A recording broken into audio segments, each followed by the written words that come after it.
Friends, welcome to my channel Neha official. आपका मेरे channel पर स्वागत है। आपके सामने मैं एक और नई कहानी लेकर आई हूँ जिसका शीर्षक है चालाक नाई। अब हम शुरू करते हैं। एक गांव था जिसका नाम चंपकपुर था।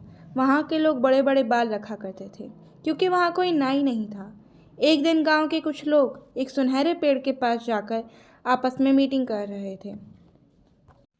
इस गांव में एक नाई का रहना बहुत ज़रूरी है।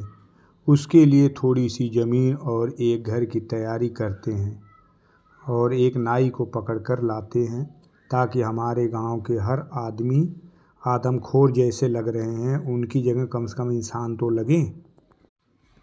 एक दिन रास्ते में एक नाई कुछ लोगों के बाल काट रहा था। वहाँ गांव का एक आदमी पहुँचा और कहा, नाई भाई, आप कैसे हो? मैं ठीक हूँ भैया। भैया, आप हमारे गांव में चलोगे? हम लोग आपको रहने के लिए घर और खेत देंगे। नाई सुनते ही मन में, और ये मैं कहीं सपना तो नहीं देख रहा हूँ। तब तक वह गांव वाला आदमी बोलता है, अरे भाई, क्या हुआ, नहीं चलोगे? नहीं नहीं भाई, क्यों नहीं चलूँगा, ज़रूर चलूँगा। और वह जाकर गांव में बस जाता है। रोजाना सबके बाल की कटिंग किया करता था और गांव में घूमता रहता। एक दिन उसने सोचा, अब तो मैं इस गांव का बन चुका हूँ और इस गांव के जमींदार के लड़की से प्यार करके ब्याह रचा लूँ तो मैं बहुत बड़ा अमीर बन जाऊँगा। और वह जब भी जमींदार की लड़की को देखता उसको फुलवरिया नाम से पुकारता और हमेशा कुछ खाने के लिए उसे देता। एक दिन वह नाई फुलवरिया से बोला, ये फुलवरिया, सुन तो सही, मैं तुमसे बहुत प्यार करने लगा हूँ। चल हट जा। अगर मेरे बाबूजी को तेरे बारे में पता चला तो तेरा जीना हराम कर देंगे, इसलिए हमारे चक्कर में ना पड़ो।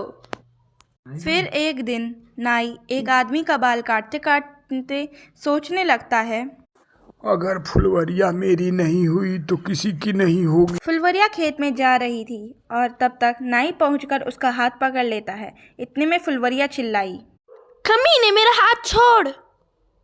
इतना बोलते ही गांव के व्यक्ति उसकी आवाज़ सुन लेते हैं और उसको बाबूजी को बता देते हैं। फुलवरिया के बाबूजी बहुत से आदमियों के साथ आते और नाई को पिटाई कर देते।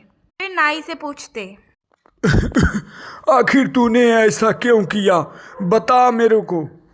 मुझे माफ़ कर दो साहब, आपके धन दौलत का सब कुछ लालच मेरे दिमाग में घुस गया था। मैंने सोचा कि आपकी लड़की से अगर ब्याह रचा लूँ तो सब कुछ मेरा हो जाएगा। इतना सुनकर गांव वाले उसे मार पीट कर भगा देते हैं और नाई के घर की जगह चिकित्सालय खोल देते हैं जहां सबका खुशी खुशी इलाज होने लगता है। इस कहानी से हमें यह सीख मिलती है कि आंख बंद करके किसी पर भरोसा नहीं करना चाहिए। अगर कुछ करना ही चाहिए तो सबकी मदद करना चाहिए और ऐसा करना चाहिए जिससे सबका भला हो। धन्यवाद। प्लीज़ मेरे चैनल को सब्सक्राइब कर लीजिए और इस वीडियो को लाइक, शेयर एंड कमेंट कीजिए। Thanks for watching.